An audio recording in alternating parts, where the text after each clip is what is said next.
I'm Dylan. And I'm Kiyan. And this is Rot Tory Crust Duo, because that podcast where we throw Kiyan into an active volcano, because this week we watched End of Days. Written by Chris Chibnall. Directed by Ashley Way. And aired on January 1st, 2007. Who else but Chris Chibi? Who else? The Chibmeister. The Chibmeister.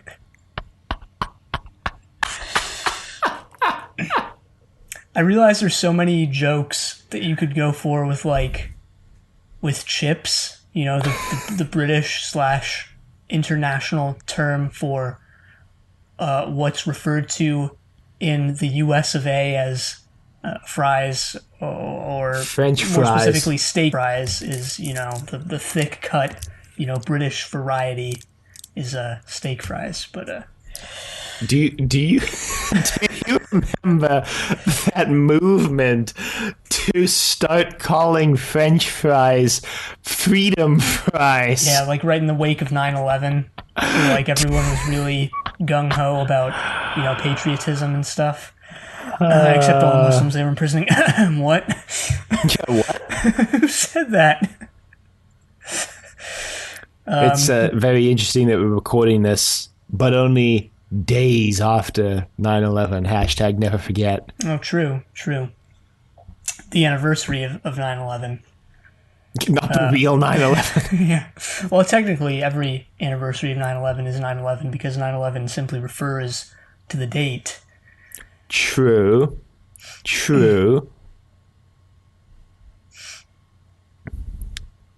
Yeah, in a way, like 9/11, you know, it's the perfect date because the 11 kind of looks like the towers in question. Huh. You're right.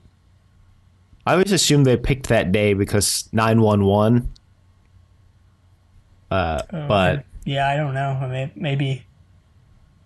I've never heard that, you know, confirmed or anything, but yeah. yeah, maybe. neither have I. Fortunately, not a 9/11 expert. Yeah. But I do remember where I was when I heard about 9/11, and it wasn't until like 3 months after 9/11 happened. You were still in South Africa at that point, right? Yeah.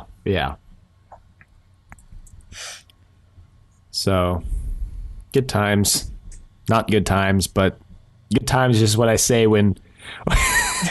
good times is just what I say when there are times that are ironically good. You know, they're not actually good, so I'm saying it ironically. Oh, jeez. Good times and end of days as well, you know. Not exactly a post-apocalyptic episode. You know, the post-apocalypse is averted by none other than Torchwood, who actually caused it to begin with. So. Yeah, if we're being strictly honest. Yeah, it was honestly like 75% Owen too. Like, I mean, everyone had a hand in this, but it was like at least 3/4 his doing. Yeah, you know, I place a lot more than 75% of the blame on Owen just because last week he really set the pieces in motion. They could even start the whole thing, you know? Yeah, you're right. It was more like 90 to 95, honestly. Everybody else just jumped on when they started seeing visions of their loved ones, which is still unclear to me as to what was causing those visions. Was it the rift? Was it Billis? Was it both? Was it Abaddon? We don't know. I think I have some ideas, so we'll get into it, I think. Now, I guess, unless you have any behind-the-scenes info, because I don't. The only thing I have is that the episode was originally named End of Days. Then they renamed it to Apocalypse. Then they renamed it End of Days. Nice. And I mean, kind of, you know, same 6 of one, half a dozen of the other, right? Like, same sort of deal, same idea. Yeah. That's all I got, though. This episode 2, this is really behind the scenes stuff because I just noticed this like right now, but like this aired on the same day as the last episode, so kind of a twofer to end the season here. Both aired on January 1st, 2007. It also aired, I believe, like the day of or the day before the premiere of the Sarah Jane Adventures. Oh, huh. I think it was.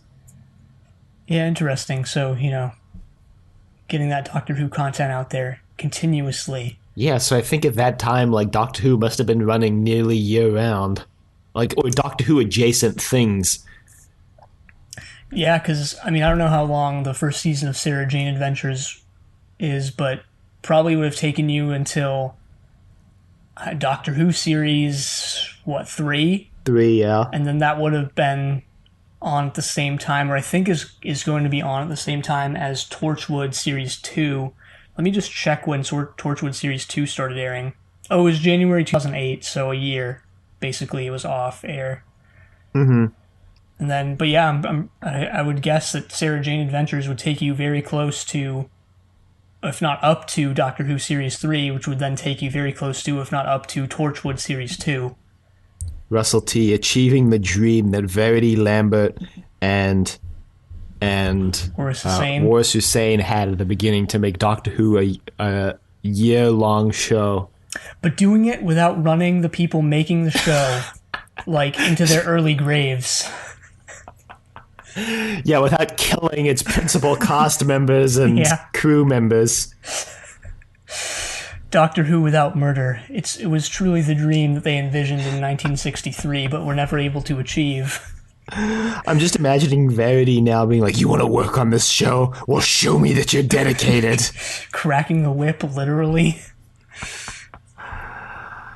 Probably not in good faith, like, on a Doctor Who podcast to cast Verity Lambert in, like, an abusive light.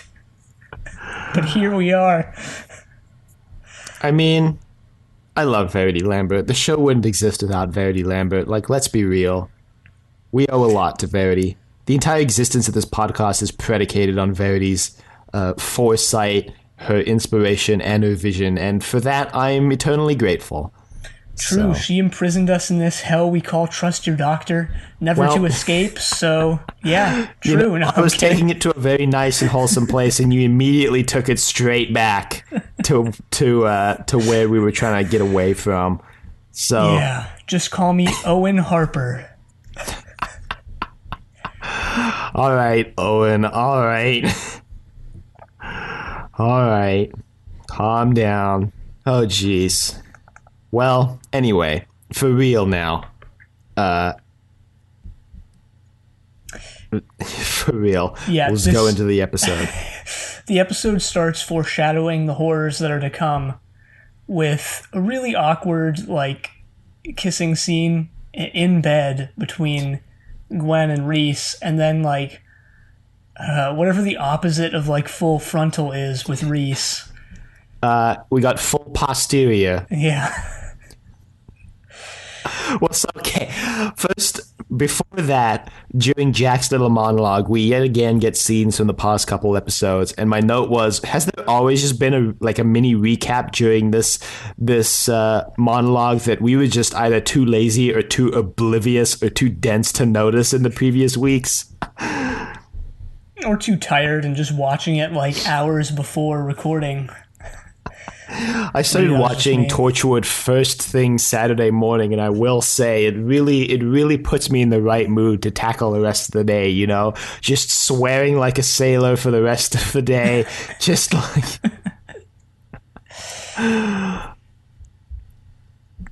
So, just great, you know, just great. But better than watching The Prisoner at the crack of dawn Saturday morning, which would just put me in the mood to just scream, yell, I am not a number, I'm a real man, and then just resign, and just be a general nuisance and misogynistic d-bag / a-hole all day. So at least I'm not doing that. You might argue that Owen and number 6 are not actually that far different in their, you know, in their lifestyles, their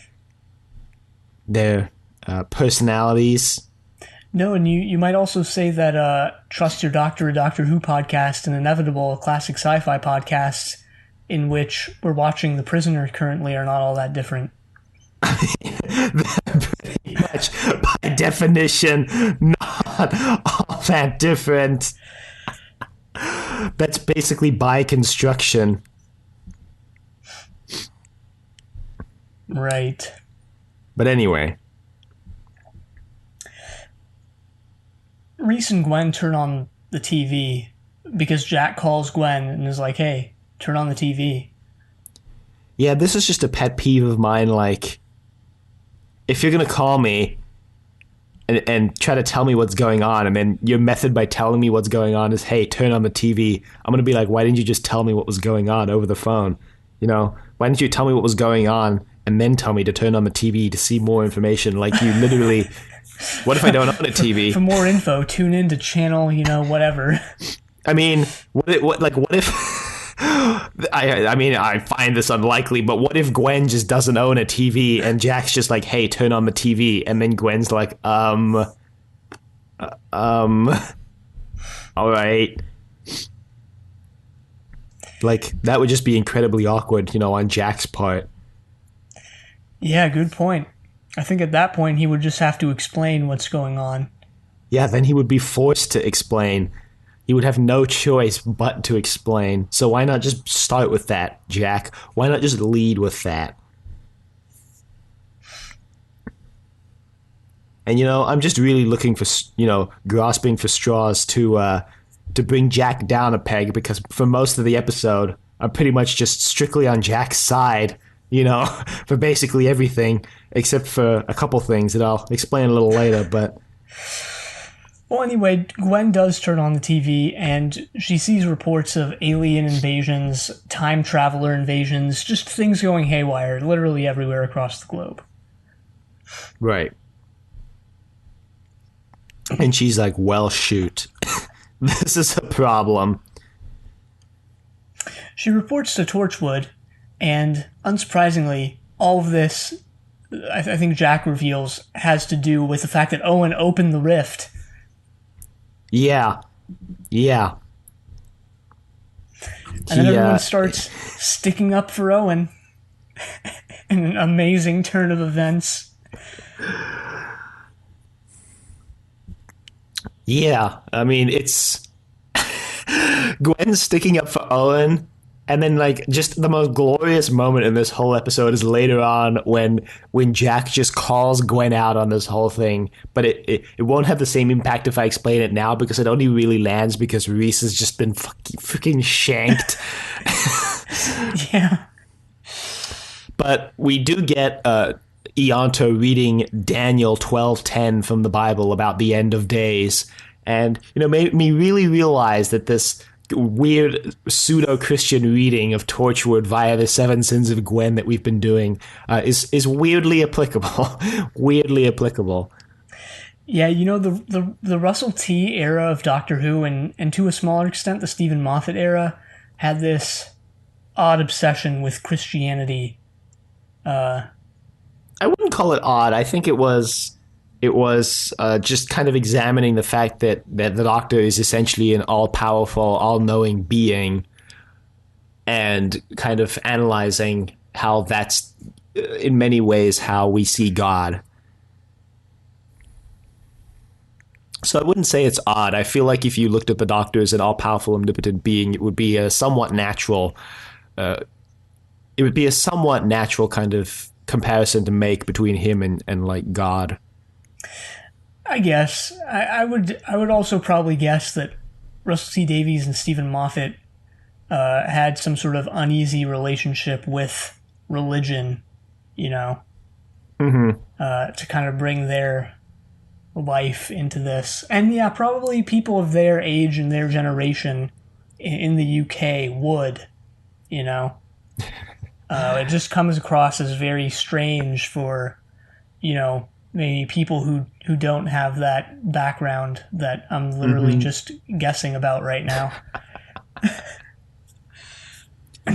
Speaking of that era, I was watching the Netflix documentary about the disappearance of Madeleine McCann, which, It's a pretty famous story, especially in the UK, so I'm not going to explain it too much, but I will say in the documentary they had news clips from like 2007, 2008-ish, and I realized that just like the early noughts on British television just have like a really distinctive kind of slightly oversaturated, low budget just look to it. Like I feel like if you showed me a bunch of stills of television, I'd be able to instantly pick out the early to late aughts British television just straight out of the lineup. I bet I think even TV now and British TV now has a look to it. I think you're just like, whenever you're in that moment, you're just too embedded in it to like be able to tell. Maybe 10 years from now, I think we'll look back and be like, yeah, 2019, 2020 had a look to it. I mean, probably. It's just like old movies, like, that movie had a look to it. But I'm sure when you watched it originally, you weren't like, this movie has a filmic look to it, or, so on and so forth. Yeah, it's like, when John Wick 1 first came out, and, Children of Men, and, that sort of, I guess, 7-year span, that period, even going up till now, it wasn't, like, immediately obvious that, like, those single shot, like, almost, Yeah, I don't want to say this, like, GoPro style. Yeah, it wasn't obvious that was a trend yet. Speaking of GoPro style, check out Inevitable, that classic sci-fi podcast where this week we're discussing Do Not Forsake Me, Oh My Darling, where there's a GoPro first-person view shot of number 6 waking up. Yeah, and not realizing that his hand is not like his own. Okay, I mean, I feel like if you episode, but I don't think you would necessarily immediately pin that. Look, man, if I saw a hand, like, you know what your hand looks like. Yeah, but you've just woken up, so you don't immediately have a reference point for what it used to look like. True. But, okay, that's a discussion to have on the other podcast. Right, because on this podcast, everyone is coming to Wildcard Owen's defense, even Ianto. And it's just like, what the hell, who had to shoot him last week. Gwen, I guess, does have a point. She says, like, look, the world is literally ending, and we're the only ones who can save it, and we need to stick together instead of arguing amongst ourselves. To which Jack responds by firing Owen. Oh, sorry, that's actually that's a bit later, because they all go off to do their own little jobs right now. Yeah, because first, like, mortality rate at the hospital has gone way up, so they send Owen there, and because Jack doesn't trust Owen anymore, he sends Tosh with him. He sends Gwen, I think, and then Gwen, for some reason, Tosh intervenes and was like, I'll go instead. No, I think he was going to send Owen alone, because I think Owen says something like, I'll do fine on my own, and Jack says, no, you won't, Tosh, go with him. Oh. Pretty sure that's what happens. Yeah, I don't know. Because Gwen goes with Jack. Yeah. Because Gwen gets a call from PC Andy. Hell yeah, PC Andy coming back. Who would, if you had told me in Everything Changes that PC Andy was going to be the recurring character from the Metropolitan Police, I would have said, no way. I would have said it would be like her superior or something, and not just this random dude she worked with. Yeah. But she gets a call from him that they've got like an actual Roman gladiator trapped in their prison cell, so they go to investigate. And there's this hilarious budget-saving, fight choreography-saving measure here that I don't know if you noticed, but Jack has got this syringe of, I guess, sedative he's going to inject the Roman soldier with. And instead of showing Jack and the soldier scuffle and Jack injecting him, we see the door open and Jack go in, and then we see nothing inside the cell. We actually just see Gwen and PC Andy standing outside going, whoa. I feel it's also sort of a comic relief, moment where it's like they go into this cell and then you just hear the screams of agony and like, yeah. I suppose. PC Andy then like calls Gwen out on like trying to reassure him when she knows that everything is going to hell. Yeah, he says that she has like a like a real tendency to just lie through her teeth. And I was like, yeah.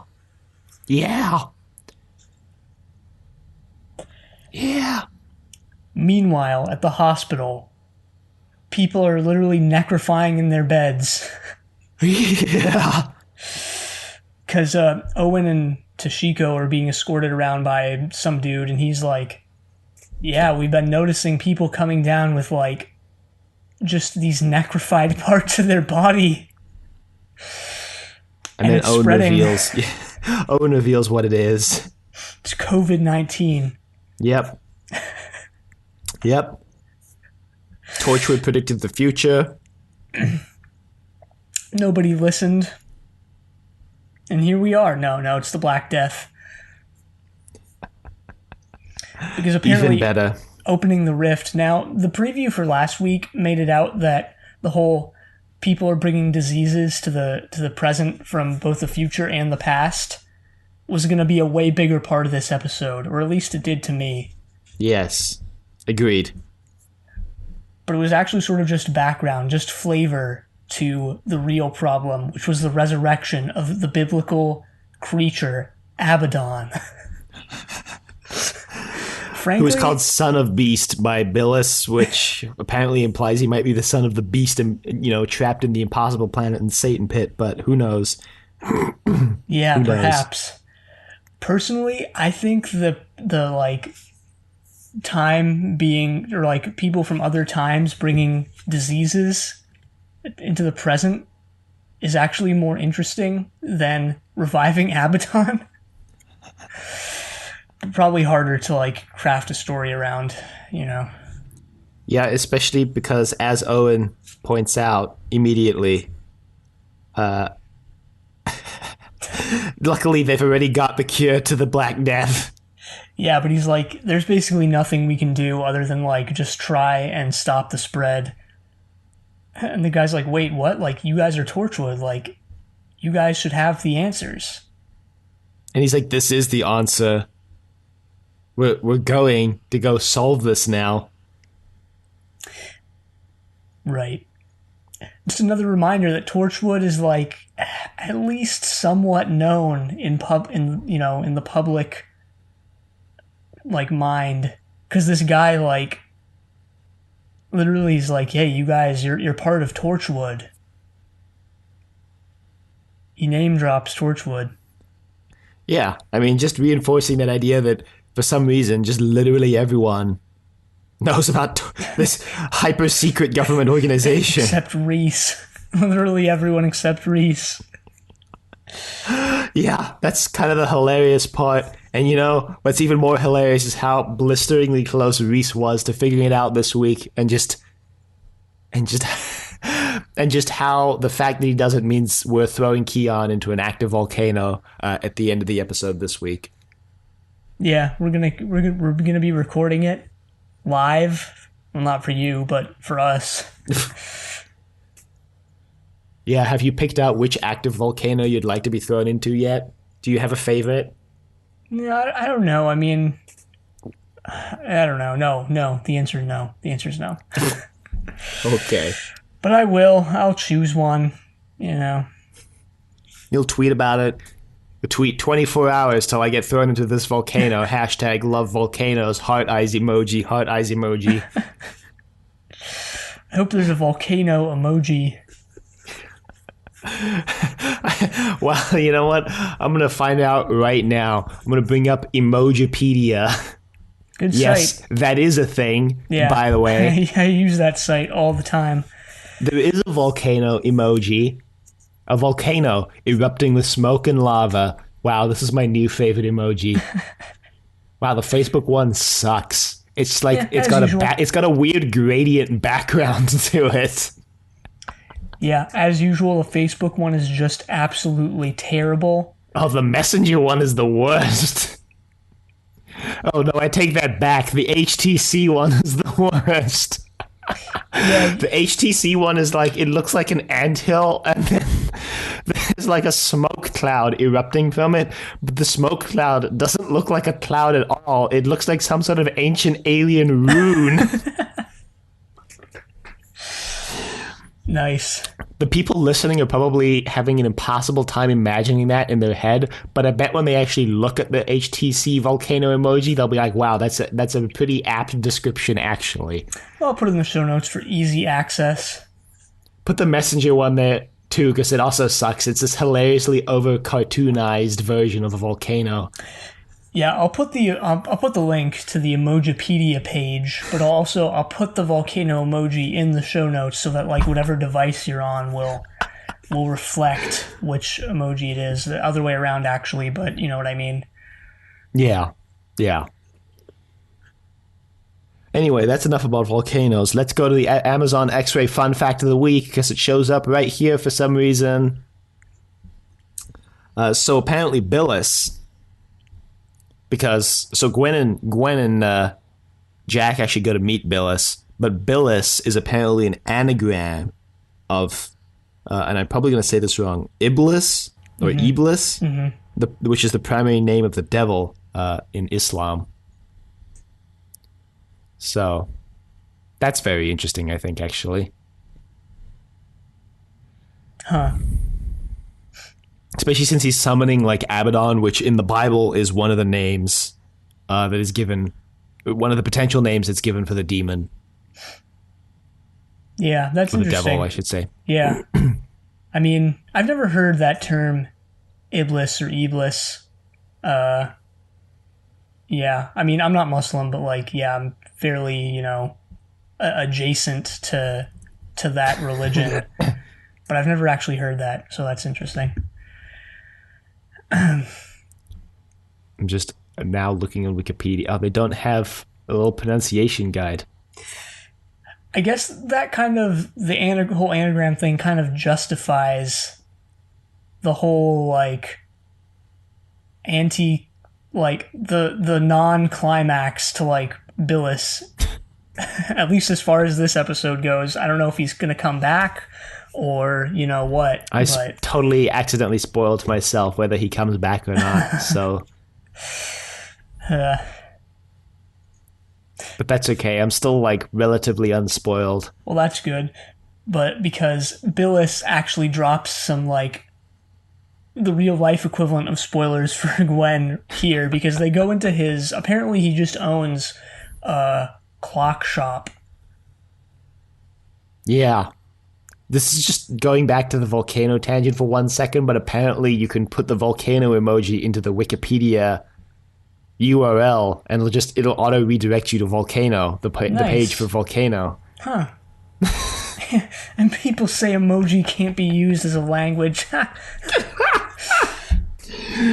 Anyway, yeah, so Billis owns a clock shop, and Jack mentions, like, oh, he goes back in time, steals clocks, and then sells them in the present, and I was like, okay, Jack calls us a pretty good racket, and I was like, all right, if you have the ability to traverse time and steal things from the past and sell them in the present, I think my choice wouldn't be clocks. You're gonna be selling the damn Mona Lisa, like, are you just the clocks? Like, come on. Well, remember, in the Doctor Who universe, there are like 6 fakes of the Mona Lisa.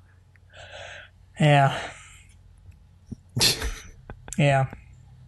I learned recently that the image that we know, wow, the image that we have in our minds of what the Mona Lisa looks like is like not what the Mona Lisa looked like when Da Vinci painted it at all, because the paint apparently has all like lost a lot of its pigmentation over the years. So the like greeny tinge we know is like not how it was actually painted by Da Vinci, but the Louvre opts not to restore the painting to its original form because we're just so used to the green tinted version that it would be like tantamount to destroying it at this point. Huh. And apparently we know what it originally looked like because we've done, not we as in like Kiyan and I, but scientists who specialize in this have done like spectrographic analysis of the pigments and what they originally looked like. And also apparently they found a copy of the Mona Lisa painted by Da Vinci's apprentice, who they're pretty sure painted it at the same time Da Vinci painted the original Mona Lisa. And he painted it with a different kind of paint, so the pigments on that one have not faded. and so that copy is apparently very close to what Da Vinci's Mona Lisa probably looked like originally. Huh. So there you go. There's a weird little fun fact for you about the Mona Lisa.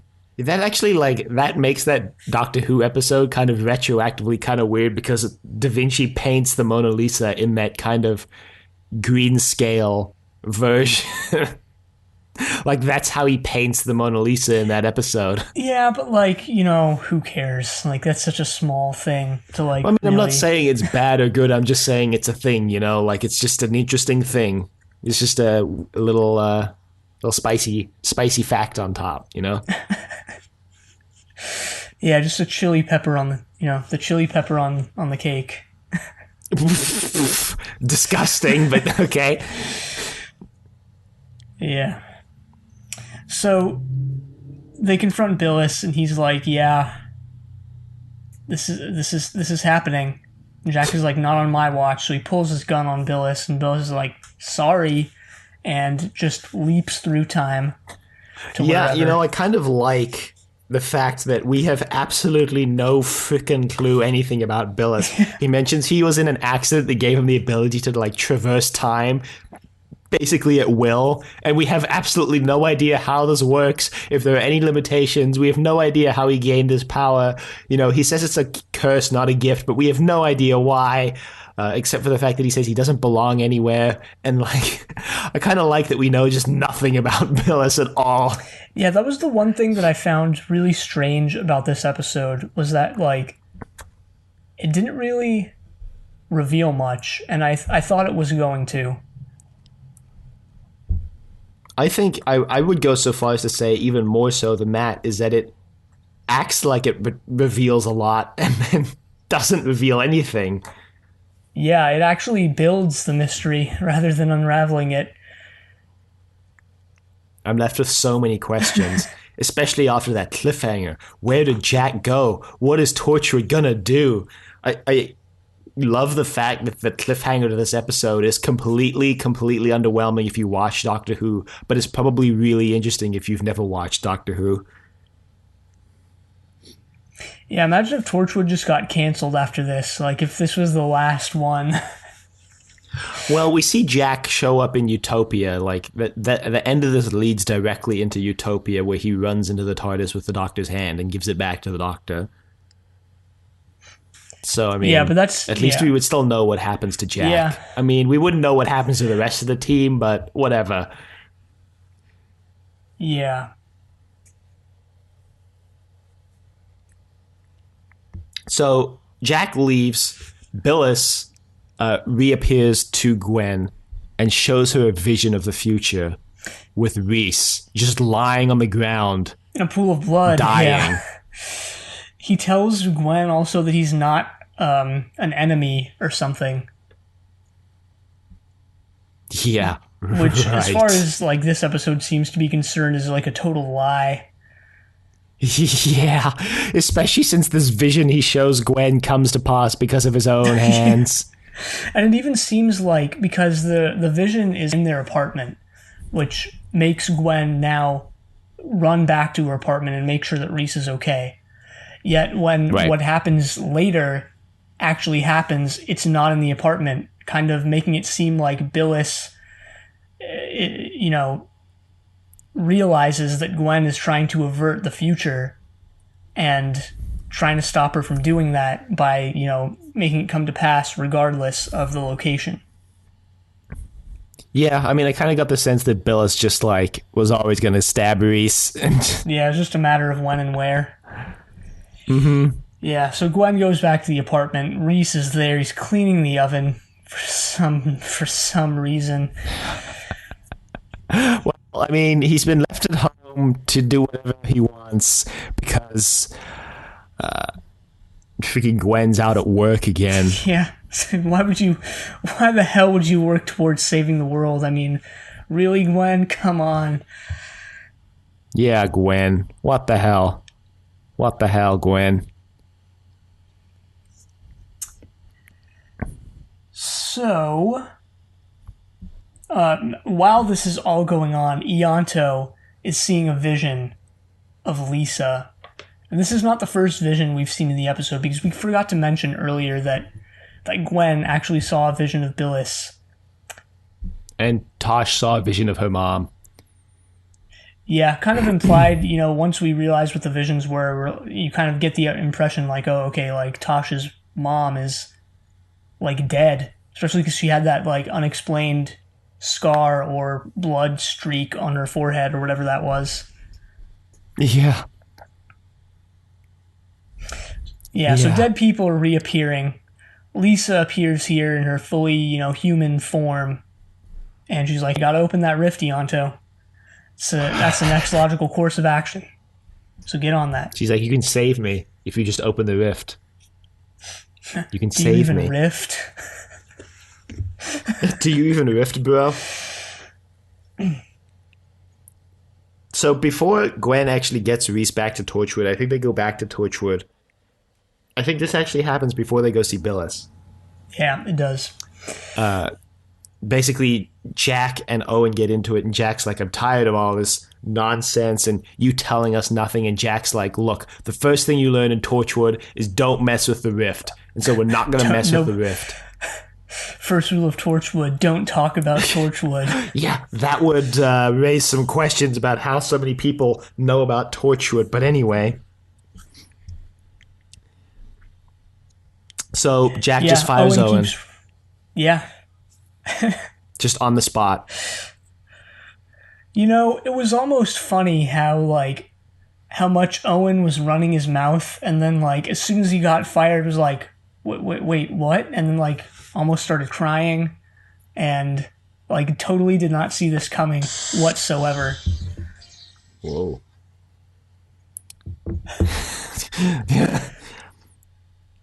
So everybody tries to defend Owen, Gwen especially. Gwen's like, come on, Jack, really? And Jack's like, yes. Because Jack says this line that, is actually he's actually got a point here where Jack just goes, if I can't trust you, if you don't trust me 100%, how can I trust you 100%? And if I can't trust you, how can we do this? So... yeah. Which the rest of the team doesn't take too kindly to, because they know basically nothing about Jack, and he knows basically everything about them. Yeah.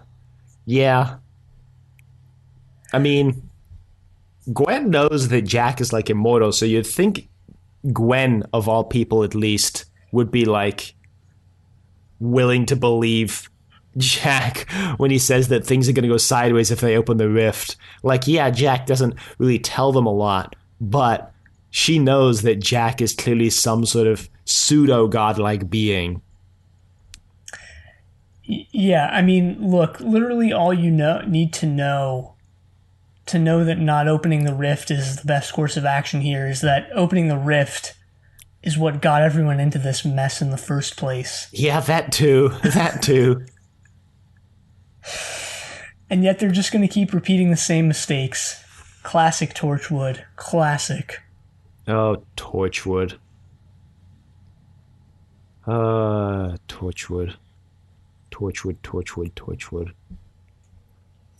So Owen not reveals, but just kind of reminds us that he's going to be retconned within the next 24 hours. He doesn't know how, he doesn't know when, but Jack's going to get him. Yeah, apparently when you get fired from Torchwood, you just get retconned, which makes sense. That makes sense. So he goes to drink his troubles away at the bar, where he sees a vision of Diane. Yeah, classic Owen. Classic Owen. Yeah.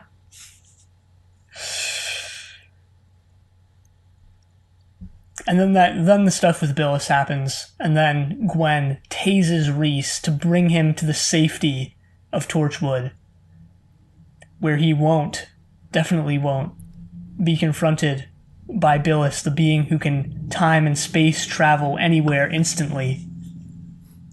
Yeah, Billis seems like a threat that the Doctor would want to deal with, Yeah. but no.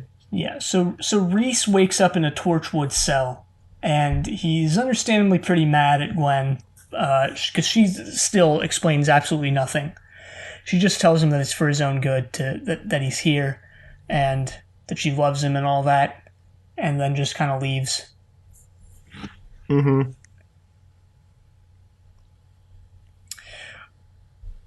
Which is when the power starts, kind of going haywire, going out, flickering in and out at Torchwood. Presumably caused by Billis. Presumably wasn't just sort of a freak, coincidence.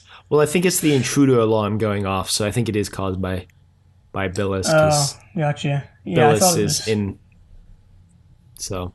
Yeah, because Billis just kind of materializes next to Reese, and Reese is like, "Oh, hey, like, do you work here? Like, I know Gwen. Like, do you know what's going on?" Billis just kind of approaches him and shanks him to death. Yeah, it looks like he's using an actual prison shank too.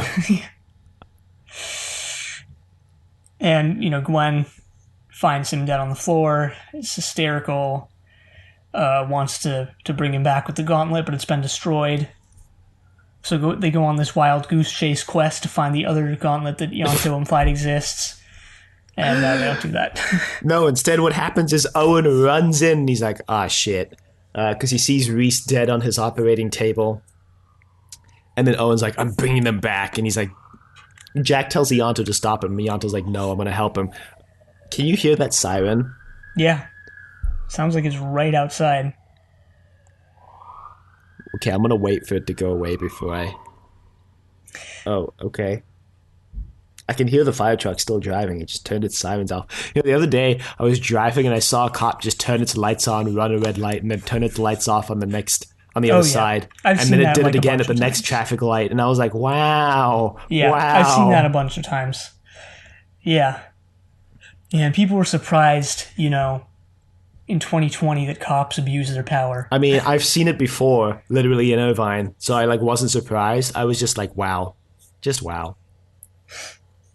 Yeah. Anyway. So Jack tells Ianto to stop Owen, and Ianto's like, no, I'm going to help him. And then Tosh goes, and then Gwen's like, I'm going to, screw you.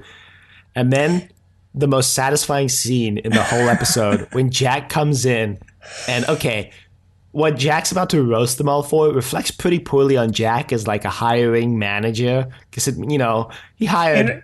not great. And a not boss. Great. And just a boss in general, like berating dragging his workers over the coals, berating them, hitting them where it hurts, I mean, but here's the thing, though. Here's the thing. I think he's actually completely justified in doing this because all of the Torchwood team members are roasting Jack or basically being really aggravated by the fact that he doesn't tell them anything. But then in this scene, Jack basically turns it around and throws it on them like, well, you guys told me nothing either. Because he goes, Ianto, you kept a woman in your basement, in our basement, in a full cyber conversion unit and didn't tell any of us. He says, Tosh, you fell for the first girl who showed you any attention, took an alien pendant, brought it into Torchwood, read all our minds. Like, that's not okay. And, you fell in love with a woman in a week. Like, all of these people keep secrets too. The thing is, they're just calling Jack out on it because it's convenient for them. And that's why I found this scene incredibly satisfying, because it's Jack saying, what I think most people are thinking. And Jack isn't totally blameless in the situation at all, and I don't think this absolves Jack of any blame, but I find it, extremely cathartic, especially the final blow he deals when Gwen's like, I loved Reese, and then Jack just goes, yeah, you loved him so much you spent every night in Owen's bed, and I was just like, whoa, Jack's spitting hot fire here. Yeah, Star Cops, other people's secrets. Bam. Oh, jeez. Yeah, I mean, it does kind of drive the point home. They all have secrets, and that, you always are, even in real life, people are appalled when they find out that other people have secrets, yet everyone has their own. Yeah, exactly. And not only that, these people have all kept secrets from the other team members, world-ending secrets, especially so in Ianto's case. And so for them to now call out Jack and be like, you're hiding something from us, like, you don't even want to save the world. And he's just like, no, that's not the case at all. Anyway, Owen pulls a gun on Jack. He's like, I'm tired of being told what to do. Puts a bullet through Jack's brain. So Jack gets shot in the head by a Torchwood member for the second time this season. Yeah. Well, okay, so Jack actually is like, you know what, Owen? If you're going to stage this coup, you got to have the guts to go through with it. And you're not going to go through with it. Which prompts Owen to go through with it. He's like, I'm tired of being told who I am, Jack Harkness. Jack, I think, knows he's going to come back, but, like, the fact that Owen shot Jack, like, completely blows Tosh, Ianto, and Gwen's minds, and they're all like, what have you done, Owen? Yeah, kind of really enjoyed how self-righteous Owen was, like, after this, even though he is, like, so clearly unhinged. I love the fact that his co-conspirators in this coup also are, like, shocked that Owen shot Jack with, apparently not realizing that this was the only way they were going to get away with this. Like, yeah, and as far as we know, Ianto and Tosh and Owen don't know that Jack is immortal and is probably going to come back from this like Gwen does. Yeah. Just what the heck? And even Gwen is not sure because Jack doesn't come back immediately at this point. Yeah, Jack's immortality works on the suspense timer. Yeah. So he comes back when it would be most suspenseful for him to do so. Right. The reason they kind of... Well, one of the reasons they do this is because in order to activate the rift... I guess this was just implemented, when however long it was since the last episode, but like... Yeah, I guess Jack put this in place. Yeah, you need a retinal scan from all 5 members, and Jack was obviously not going to offer his own retinas to the cause, so his death at Owen's hands allows them to activate the rift. His short-lived death, because he comes back to life as soon as they open the rift, and he just goes, what have you done? Yeah, and they're like, yeah, what have we done? Because what they actually have done is open the floodgates to revive Abaddon, a giant demonic beast thing that was caught by the rift and was sealed by it. Trapped in the rift, apparently. According to Billis. Yeah, they're like running through the streets as fast as they can because Jack is still a bit out of it. They see Billis, and he's like, hey, thanks for helping me revive Abaddon. I'm like, wait, what? Yeah, and then the whole team just seems shocked at this. They're like, wait, what? That's what we were doing this whole time? And Billis goes, yeah, thanks for helping me out, guys. Jack is like, yeah, I said that like 5 times. Yeah, he actually did. He was like, this is a trap. Billis wants you to open the rift. Even Ianto said it multiple times, yet, just what the hell were they thinking? Like, I really love, honestly, this episode just really made me like dislike Gwen as both a person, well, actually just as a person, just like, she's just incredibly self-righteous, she's selfish, and she does everything only for her own gain. She goes full 10th Doctor Time Lord victorious when Reese dies. She goes like, we're Torchwood, like, resurrection and death belongs to us, like, we can bring him back. And I was just like, okay, Gwen going on a power trip here.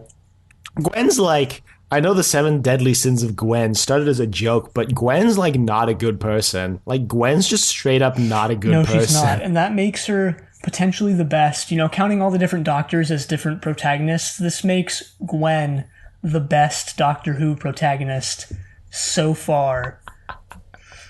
And the most relatable. I wouldn't say best.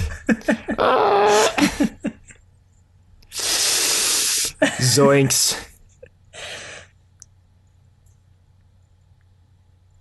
Zoinks. Anyway, Abaddon's back, and apparently its footfalls have the power to... Okay, so first I just thought, like, alright, this thing is massive. It's like 20 stories tall. Obviously, its footfalls are going to cause, some amount of shaking, some slight tremors, and are just going to cause people to fall down. I did it. Then I realized what was actually happening, which is that, like, get close to Abaddon, and you just die. Yeah, you get in his shadow and he just eats your life force. Yeah. At this point, there's 12 minutes left in the episode, and I was like, how the hell are they gonna get out of this one in 12 minutes and explain who Billis is? And the answer to that was... By not doing one of those things. The answer to that was that they only wanted those things.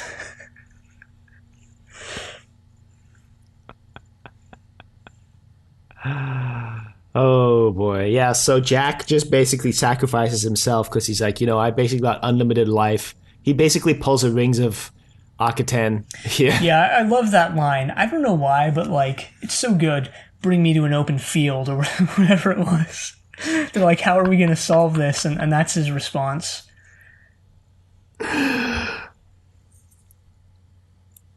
So Abaddon... This is the most hilarious scene in this whole episode because it's so funny to watch, but like I can only imagine how they directed John Barrowman to like go stand over there and we'll like superimpose a shadow on you and just like look like you're dying and like in pain. And then there's just these shots of Gwen like looking up in the sky as if she's looking at Abaddon.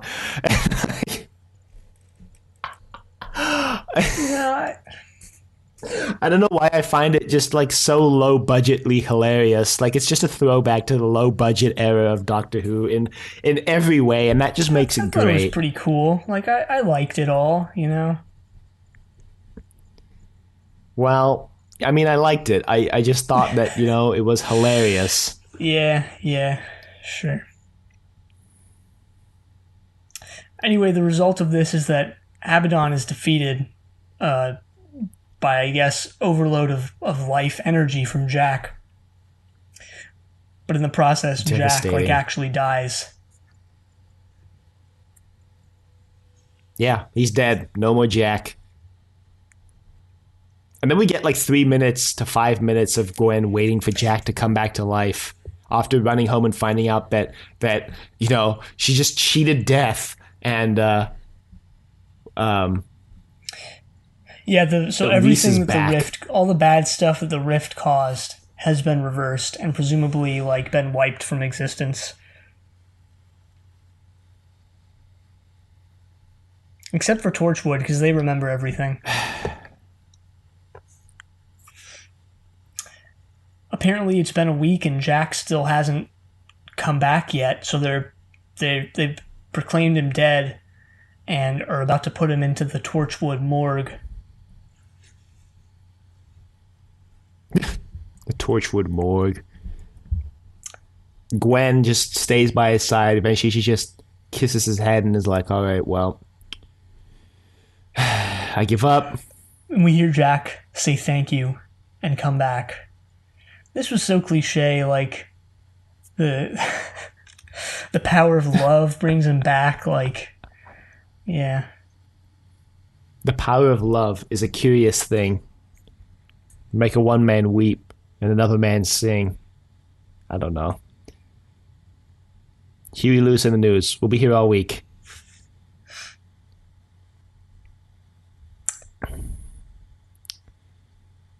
Yeah, I was too. Fine with it, though. I was fine with it.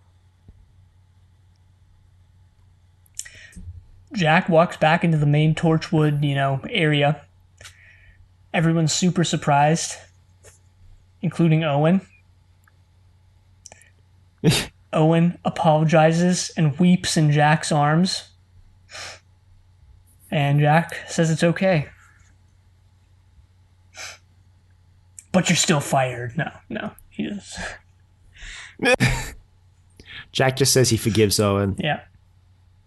This was a nice moment. I don't know. I liked it. Kind of tugged at the heartstrings a bit. Yeah. Gonna be real weird if Owen is back to his old self next episode.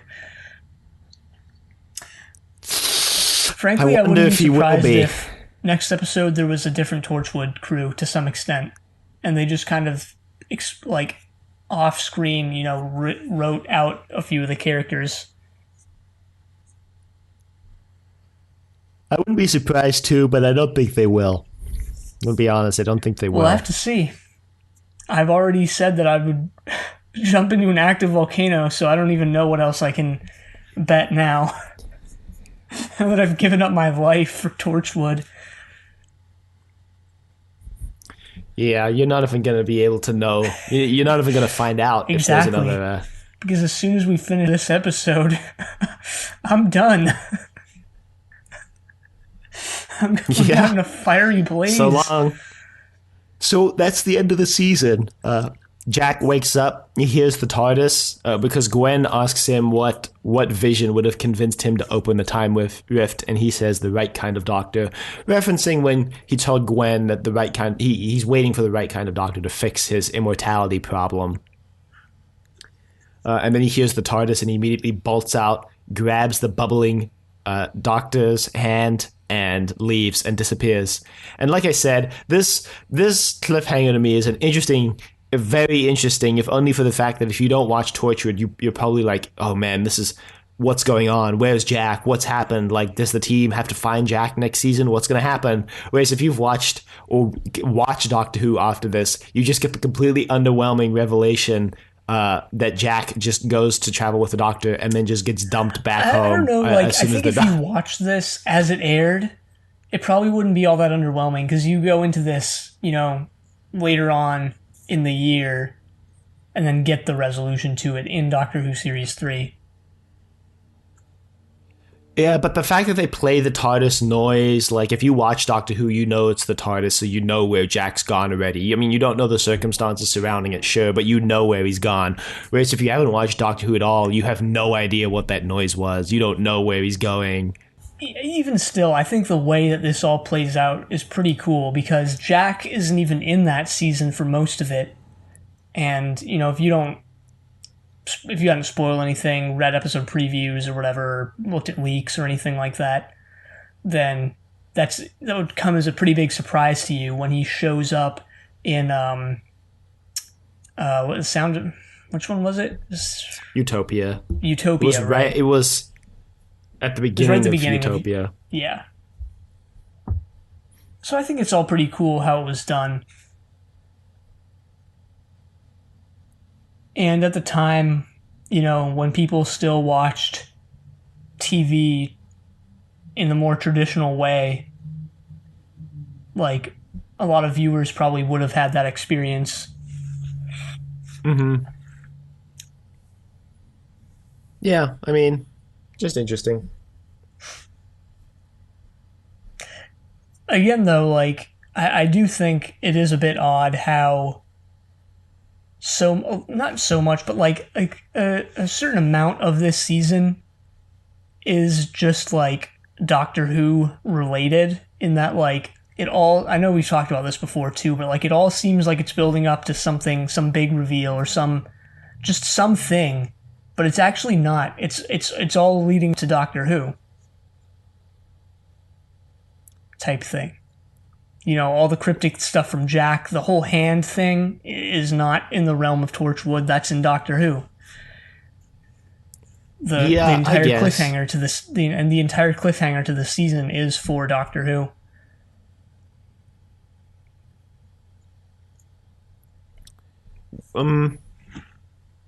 I guess. I mean, I think it's difficult to do a Doctor Who spin-off without referencing Doctor Who in some way. Especially when this spin-off is born of a whole season overarching plotline on Doctor Who, right? The Torchwood, what is Torchwood plotline. Yeah, true. I guess I am pretty surprised that it's not more self-contained, though.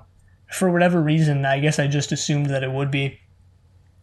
I think that the reason why that is because the main character is Jack, a character who originated on Doctor Who. So I feel like class is probably more separate from the Doctor Who universe, like you're imagining, than Torchwood perhaps probably ever could have been.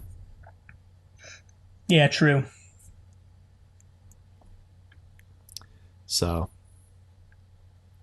anyway.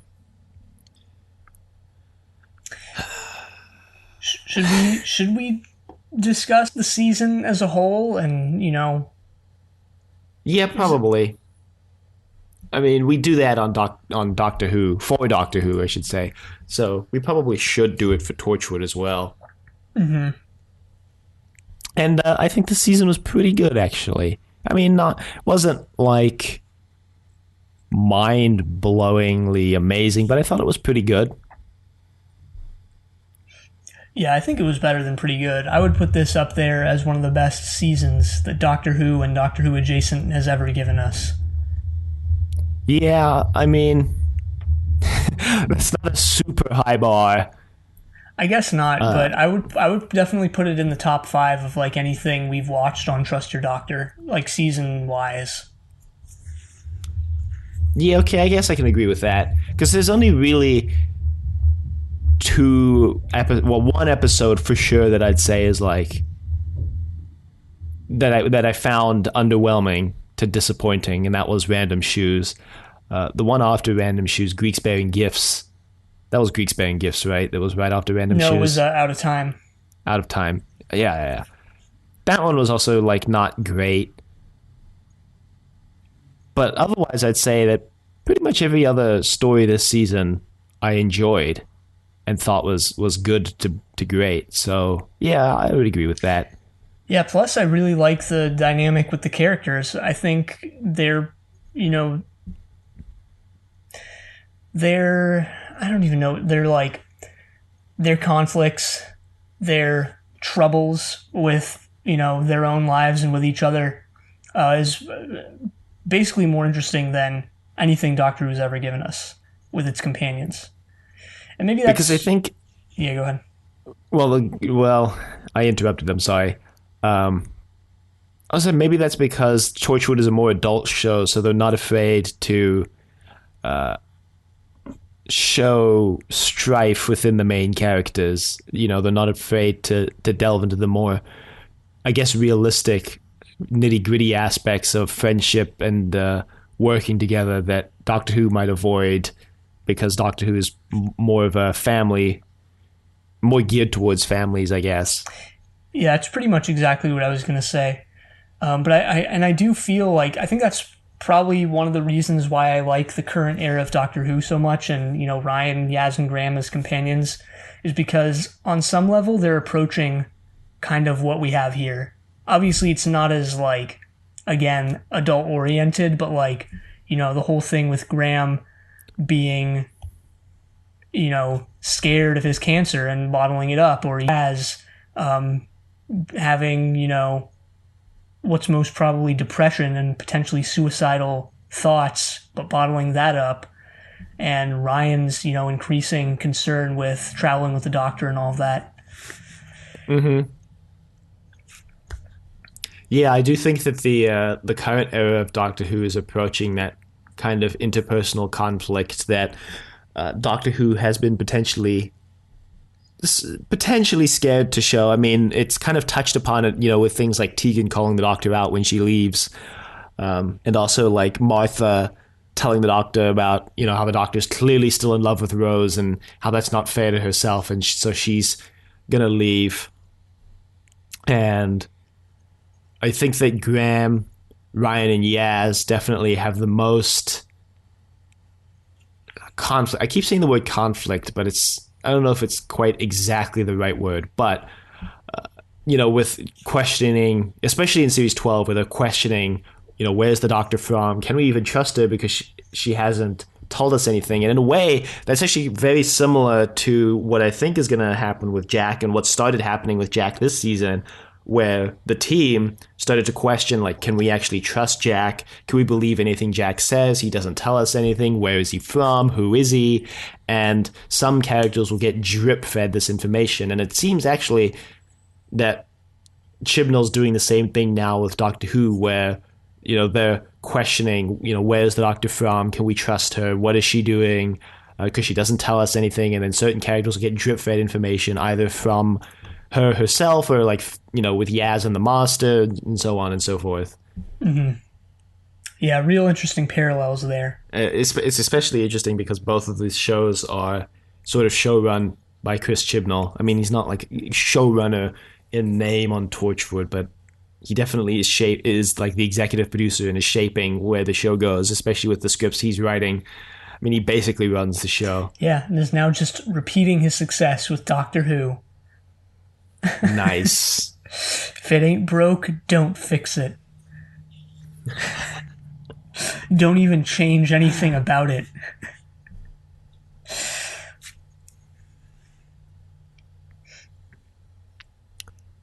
Right. Yeah, I mean, I'm curious to know if the parallels will continue moving forward between Torchwood season 2 and the continuing reign of Chibi over the main show for the next couple of seasons. So the I think unsourced claims go. I wasn't sure if that whole thing about was that official? I don't think it was, that Whittaker and Chibnall are going to be around for at least the next, I forget what it was, 2 or 3 seasons. Well, they're definitely here for one more season at least. I know there's been some rumors that the BBC isn't pleased with the performance and they're going to kick Chibnall off the show after series 13, but none of that is sourced. And also, there's no indication that the BBC itself is upset with how Chris Chibnall has been running the show or anything really. Yeah, it seems pretty unfounded. So, anyway, Britain's 10 actors, I actually didn't know who to look up this week because we've already talked about every character who was there. Well, I looked up PC Andy, played by Tom Price. I couldn't remember if we covered him already. Couldn't remember either, but I was leaning towards the side that I'm pretty sure we did in his second episode. All so right, I looked up Tasha's mom. Oh my gosh, all right. So I have Noriko Ida as Tasha's mom. She was in The Ginger Tree, Getting It Right, and Casualty, and Torchwood was her last acting credit. Wow. Alrighty then. So there you go. I have literally no one else, so if you have others, nope, that's go for it. Okay.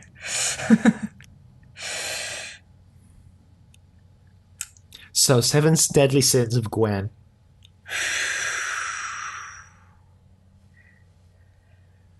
All right, do you want to start, or should I take us down this wild, raging, rapid ride in a canoe that is about to fall apart?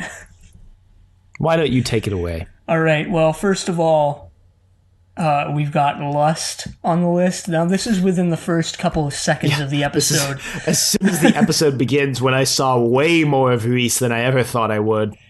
Yeah. I should really start writing down what these are all in reference to, but I had her as committing pride, and I think that this was during the scene when she was when she was going off about how Torchwood, what are we all here for if we can't bring people back and stuff, seems pretty prideful too, because she's criticizing them, but she's part of this organization, she's really in the mix here. She's really part of her own sort of target that she's berating because she's part of Torchwood. Right. So, to prop them up in that way. That's definitely pride, just because she thinks she's better than she really is. Yeah, better than the average Joe, better than your average person off the street. It's also an example of wrath. I mean, really, I don't think she's going to really attack anyone here or anything, but she definitely kind of goes at Jack. Yeah, she goes at Jack. She definitely goes at Jack. Right. And then she definitely also displays greed when immediately after Reese dies, thinks that she can just revive him somehow. Yeah, I'm not convinced about that one, but all right.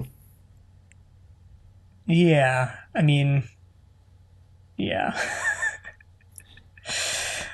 And again, I feel like we have to say this every single episode, but this is a joke.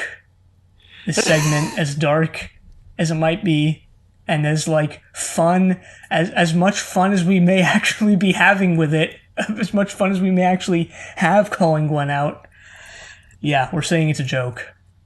Yeah, I didn't have her committing gluttony anywhere in this episode. No, unfortunately. So no gluttony, no sloth. She escaped those two. And, I mean, that's pretty much... I mean, you hit pretty much off. We should have switched off. Yeah, because I thought you were going to come and have some other examples or something. I don't know. My bad. Don't worry. I propose we could just continue this segment till Gwen leaves the show, because I think it's hilarious. Yeah.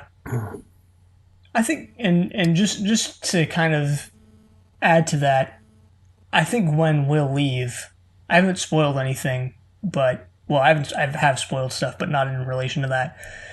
But I'm pretty sure Gwen is not going to stay around the entire time. She might. Yeah, I think if any of them would, it would be Gwen, but I still don't think she will.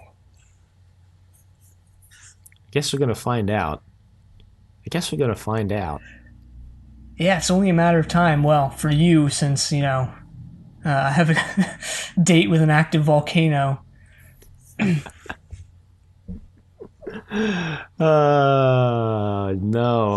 You still, I mean, you're going to have to figure out what volcano.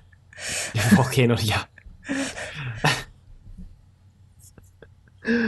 Alright, the WTF wildcard Owen moment of the week. Mine is when he shoots Jack in the face. Yeah, that's definitely it. And then again, like we mentioned when we were discussing the events of the episode, just how self-righteous he is after he does this boggles the mind. Doesn't even seem like there's a hint in either his voice or his face or just anything about him of like, maybe I just did the wrong thing. Not even like the flicker of that idea. Nope. In fact, his like self-grandiosity is almost bolstered by the fact that everybody else is just like, yeah, let's open up the rift now. Yeah, none of them are like, I mean, they're all shocked, but none of them are like, that was the wrong thing, oh. And none of them tell him off for this, except Jack himself when he comes back to life, and he's like, what the heck, man? What the heck, man? Yeah, which I guess kind of leads us into how phased Jack should be and isn't. And in this episode, I think that gauge, that meter, is like at its utmost, because not only have like all of these people demonstrated their willingness to betray Torchwood before, they've now all basically staged a coup and done it together, sold out Torchwood, sold out the entire world. And Jack just, I guess, forgives them.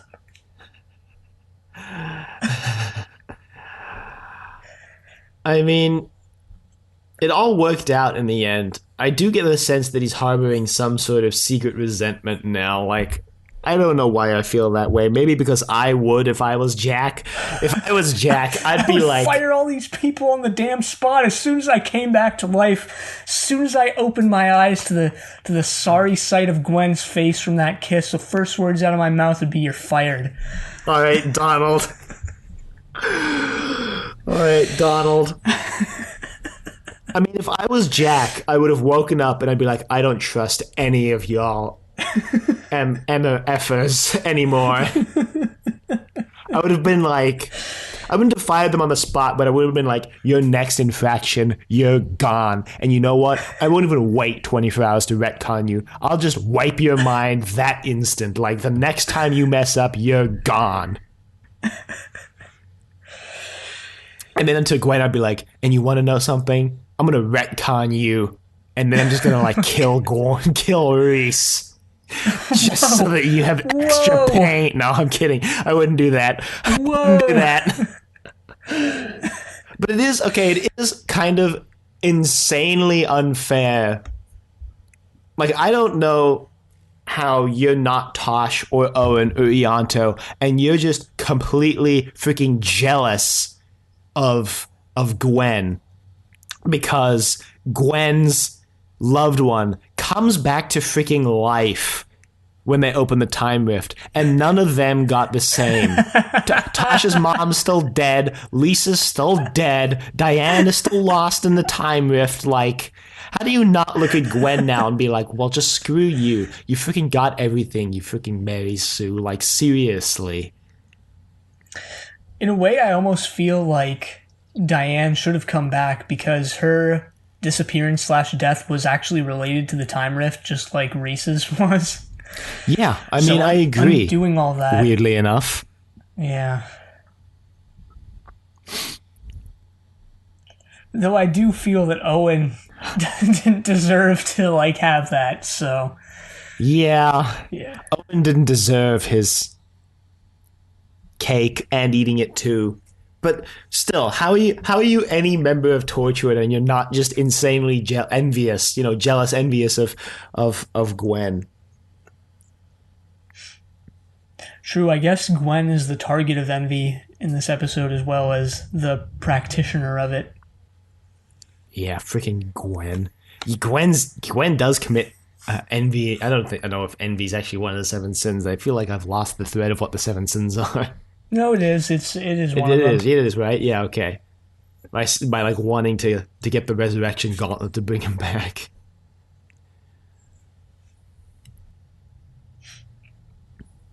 So, anyway, Tasha's technology corner. I can't believe this is a segment we actually added to this show. Yeah. So my Tasha's technology segment for the week is just the time vortex machine that requires every single Torchwood member's iPrint. Just like, that's a pretty hefty piece of tech again. Yeah, biometric data wasn't big in 2007, at least not for, like, I guess maybe it would be for, like, a government agency. No, they're outside the government, above the law, remember? Yeah, true. Very true. So, yeah. Yeah, now that stuff is getting a lot more prevalent with fingerprint scanning and eye scanning to, like, unlock your phone and stuff like that. Yeah. Just another, like, added way for surveillance to, like, encroach on your life and, companies to know what your fingerprint looks like and what your face looks like and such. Yep. Apple now knows exactly what your face looks like. Also, like, law enforcement agencies can just use your face to unlock your phone now. Yeah.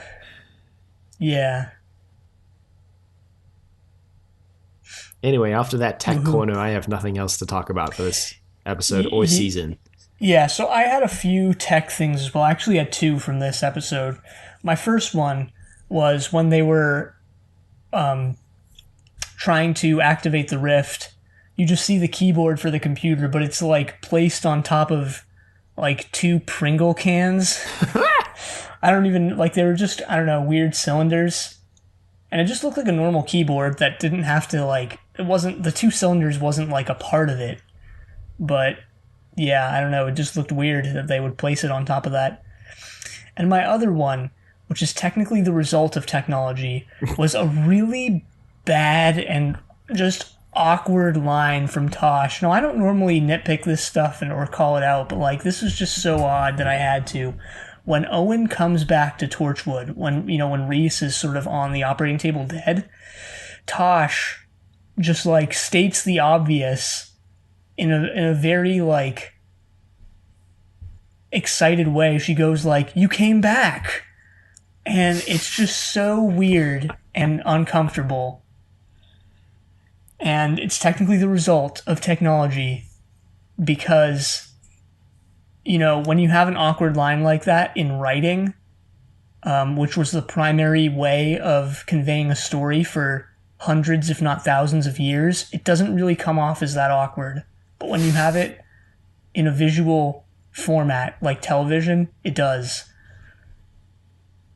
I think that line was related to her. Okay, well, first off, you're tied to this being in the technology corner is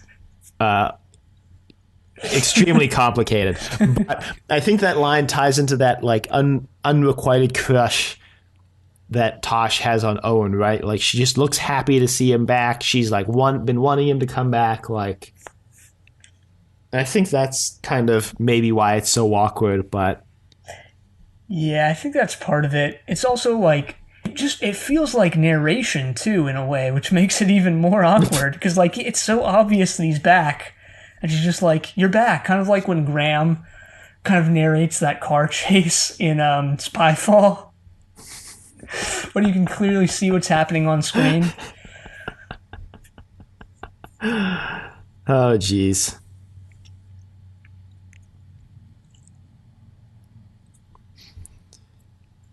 Oh, jeez. Yeah, now that's all I've got to say.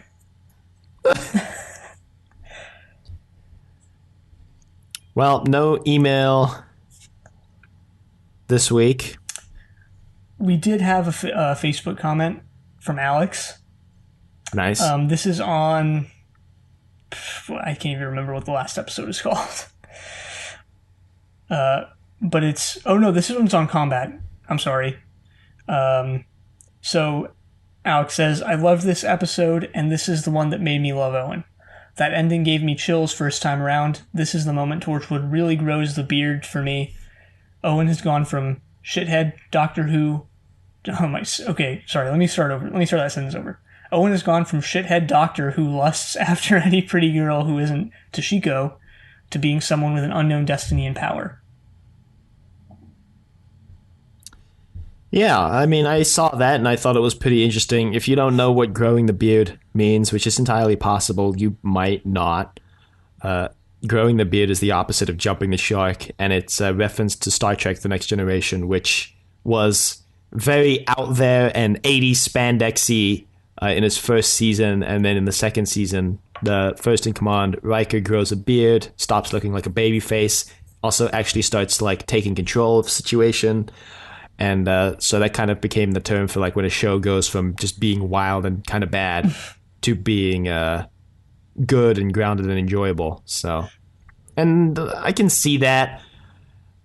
I find Owen's character just to be hilarious because he's so much of a wild card. Like he really, I know that started as a joke, but sometimes you really can't tell like what he's gonna do next. Yeah. I'm wondering what they're going to do next season with Owen. If they keep Owen on, where do you go from here with Owen? Like, where do you go from here? He basically almost destroyed the world trying to bring back a woman he fell in love with over the course of 1 week. Like, where do you go from there? In a way, I believe Alex mentioned this in a comment a week or two ago, but in a way he is a lot like Avon. Where after Anna dies, Avon just like goes unhinged. Unlimited Avon. Yeah, but I guess the thing about Avon was that we had at least a whole season's worth of development of his character by that point, right? Him going unhinged was the addition to his character development and wasn't the character to begin with, which is what it kind of feels like Owen started at that unhinged state and then went even more unhinged. So I think there is a difference there. Like Avon had an actual character, Because really, tell me what is Owen's character like pre-Diane meltdown? Well, it is. I mean, it's the same. It's just him being a wild card, but now he's even more of a wild card and is potentially suicidal. Great. Great.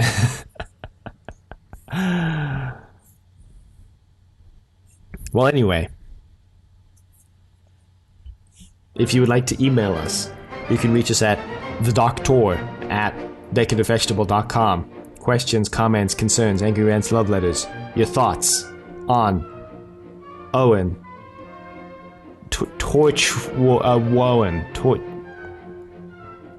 You can. That didn't really work as well as I was hoping it would. Find us on YouTube at Decorative Vegetable, and find us on Apple Podcasts, Google Play, Spotify, Stitcher, basically anywhere at Trust Your Doctor. Be sure to leave a rating if you like the show. Check us out on Facebook, Trust Your Doctor. Like us on Facebook. Also check us out on Twitter at TYD Podcast, and follow us on Twitter. Next time, we're going to be starting Torchwood Series 2 with Kiss Kiss Bang Bang. But until then, the end.